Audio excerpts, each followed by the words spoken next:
timatengekive iveze buku ive komati makala ive wansapu veze buku 20 follow awazi ikafika ndawiyo yopembeza mulungu sitimapita ive koma kukala ive paveze buku ive koma mulungu watu tikululukile nive timazi wanzo ive kuti ive andu ive tiwola kwiza ive koma ive andu ive koma tisiye ive kukala paveze buku 20 follow awazi tizipesa ndawina yopembeza mulungu zapaziko izi zizozisiya izi koma ive andu ive timatengeka ive pese buku wansapu akuti kujenza ndi akazi amuna pavese buku wansapu koma tisiye ive inu andu inuyo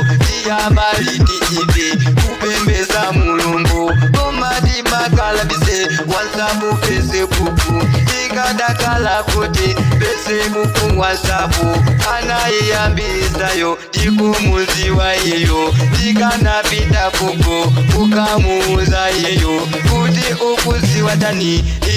iweyo uziye wansapu inu oiseke Facebook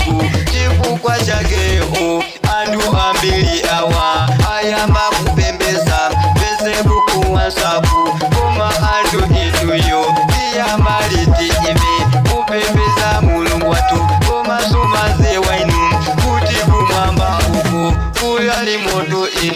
kuli moto inuyo sumaziwa inuyo kumakala bizinu tizindu za pasiko kuyambaliti inu kupembeza mulungu wanu inu andu inuyo inu